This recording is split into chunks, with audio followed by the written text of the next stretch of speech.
2012년 12월 9일 새벽 2시경 전라남도 여수에서 황당한 금고털이 사건이 발생합니다.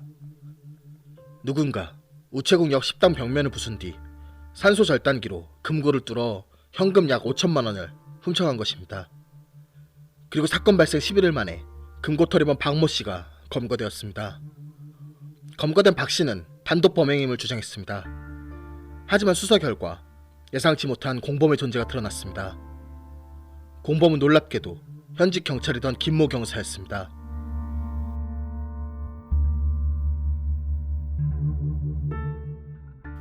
박 씨는 당시 여수 시내에서 분식집을 운영하고 있었습니다. 김 경사는 이 분식집 단골로 동네에서 유명했습니다. 동갑내기였던 이들은 오랜 친구 사이였습니다. 수사 과정에서는 이들이 함께 저지른 사건으로 의심되는 사건들이 연달아 드러났습니다. 2004년부터 2008년까지 여수 시내에서 발생한 금고 및 금은방 도난 사건은 모두 7건으로 피해액은 1억 5천여만 원에 달했습니다. 이들은 2005년 6월 22일 여수시 미평동 현금 지급기를 털어 현금을 훔친 것에 대해서는 자백을 했습니다. 경찰은 나머지 사건들에 대해서도 이들과 관련이 있는지 수사에 들어갔습니다. 그런데 수사 과정에서 이들에 대한 이상한 소문이 여수 시내에 돌기 시작했습니다. 바로 한 여성의 실종에 관한 이야기였습니다. 소문 속 여성은 당시 43세 황현숙 씨였습니다. 그녀는 친구 부탁으로 불법 성인 오락실에 명의를 빌려줬다가 게임산업진흥법 위반 혐의로 지명수배 상태였습니다.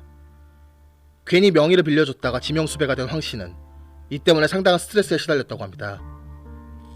그런 그녀가 실종된 것은 2011년 3월 17일이었습니다. 중국집을 운영하던 황 씨는 실종 당일 오후 5시 46분경 친구 A씨로부터 음식 주문을 받았습니다. 황 씨는 직접 음식을 친구 A씨에게 배달했고 그 자리에서 짧게 대화를 나눴다고 합니다. 그리고 그 대화 중에 오늘 김 경사와 만나기로 했고 좋은 일이 있을 것 같다며 기분 좋게 돌아갔다고 합니다. 당시 동거남 최모 씨와 함께 중국집을 운영하고 있던 황 씨는 배달 이후 평소처럼 식당을 운영했다고 합니다. 그리고 최 씨의 진술에 따르면 그녀는 그날 오후 8시가 넘은 시각 자기가 수배되어 있는 걸 해결하려고 김 경사를 만나러 간다고 하며 외출했다고 합니다. 그런데 이후로 그녀가 감쪽같이 사라집니다. 그리고 이틀 뒤인 3월 19일 오후 2시경 그녀에게서 갑자기 일이 생겨 당분간 피해 있겠다는 문자 메시지가 도착합니다. 그런데 주위 사람들은 그 문자 메시지에 대해 의구심을 품고 있습니다. 황 씨의 친구들과 동거남은 그녀가 평소에 할 말 있으면 항상 통화로 말했지 문자 메시지를 사용하지 않았다고 합니다. 따라서 다른 사람이 문자를 보낸 것이 아닌가 의심하고 있습니다. 더구나 휴대전화 문자 메시지 발신지를 찾아 나선 결과 광양의 한 공동묘지 인근 기지국으로 드러났습니다. 그런데 그녀는 광양에 아는 사람이 한 명도 없고 어떠한 연고도 없었습니다. 대체 그녀는 왜 실종 이틀 뒤 광양에서 문자 메시지를 보낸 것일까요? 확인 결과 광양의 이 공동묘지는 묘하게도 한 사람과 접점이 있었습니다. 바로 김 경사와 함께 여러 범죄를 저질렀던 박 씨가 평소 고로쇠물을 뜰어 자주 다니던 곳이었던 것입니다. 박 씨는 어떤 사람일까요? 박 씨에 대해 조금 더 알아볼 필요가 있습니다. 박 씨는 예전부터 여러 가지 다양한 일들을 했던 인물입니다. 분식집을 하기 전에는 견인차를 몰기도 했고 장례식장에서 염을 하기도 했습니다. 그러던 박 씨가 흥신소에서 일할 무렵에는 경찰에게서 사건 현장의 시신 수거 의뢰를 받아 시신을 수습하고 인근 장례식장에 넘겨 처리하는 일을 하기도 했다고 합니다. 이를 보면 박 씨는 시신을 처리하는 데 능숙했던 인물입니다. 혹시 황 씨의 실종에 박 씨가 개입되어 있는 건 아닐까요? 김 경사가 황 씨를 만나 어떤 이유에서인지 살해를 했고 친한 사이인 박 씨에게 시신의 뒤처리를 부탁했거나 아니면 애초에 살해 과정에서 둘이 함께 있을 수도 있다고 여겨집니다.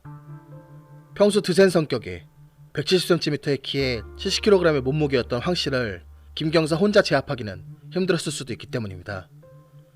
전문가들은 박 씨가 살인 과정에 직접 개입했든 그러지 않았든 시신 없는 살인사건의 가능성이 높다고 판단합니다.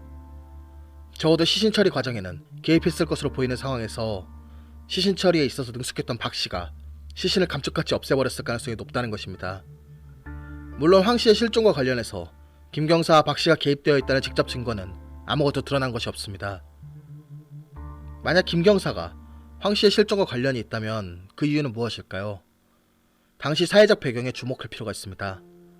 2011년 여수 지역 전반에 걸쳐 불법 성인 오락실 업주와 비리 경찰 사이의 뒷거래에 대해 대대적인 검찰 조사가 있었습니다. 따라서 오락실 업주에게서 뒷돈을 챙겨오던 김 경사도 바짝 긴장하고 몸을 사리고 있었을 것입니다.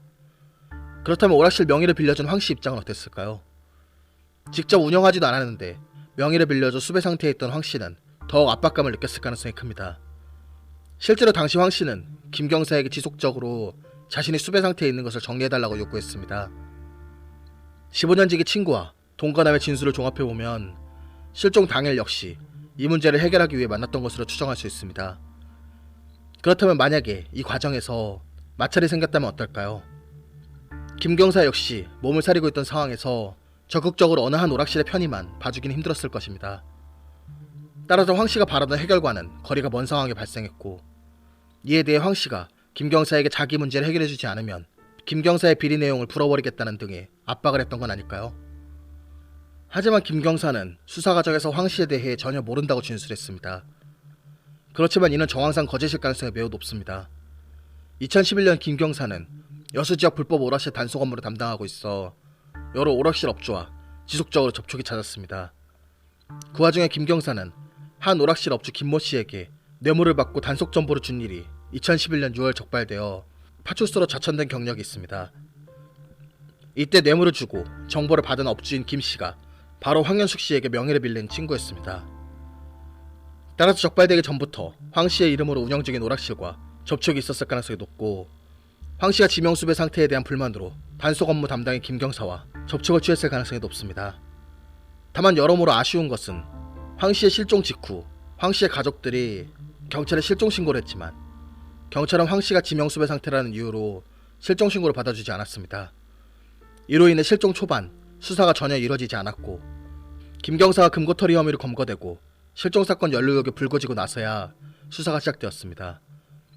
결국 시간이 오래 지나버려 몇몇 정황 증거 외에는 직접 증거를 찾을 수가 없었고, 김 경사와 박 씨가 황 씨의 실종과 어떠한 관련이 있다는 점도 밝혀내지 못했습니다.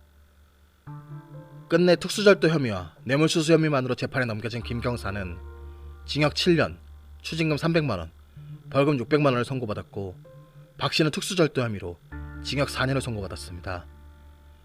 과연 황 씨의 실종에는 김 경사와 박 씨가 관련이 있을까요?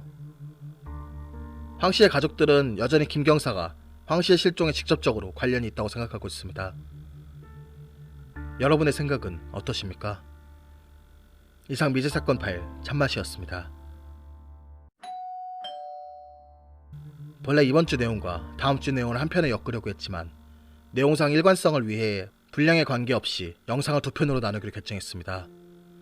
다음 편에서는 황 씨의 실종 사건과는 별개로 오늘 등장했던 인물들과 관련된 또 다른 인물과 거기에 얽힌 또 다른 사건들이 등장합니다. 다음 편에서는 보다 자세한 이야기로 찾아뵙도록 하겠습니다. 감사합니다.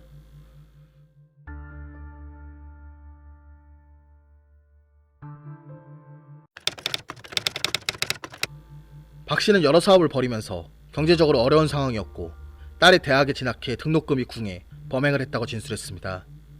하지만 경찰은 박 씨가 장례식장, 심부름센터, 견인업체, 분식점 등 다양한 사업을 하면서 사업이 번창했다는 주변 진술에 따라 돈이 궁해 저지른 범행이라는 박 씨의 진술의 신빙성을 의심했습니다. 또한 김 경사 역시 경제적으로 큰 어려움이 없었고 채권 채무 등 금전 관계도 깨끗했던 것으로 파악되어 두 사람이 돈이 필요해 범행을 저지른 것으로 보긴 힘들었습니다. 그리고 김 경사가 범행 동기에 대해서는 일절 입을 열지 않고 있었습니다. 이에 경찰은 이들이 경찰 신분을 이용해 완전 범죄로 거액을 챙길 수 있다는 확신 속에 한탕 거하게 챙길 생각으로 공모한 범행으로 추정하고 있습니다.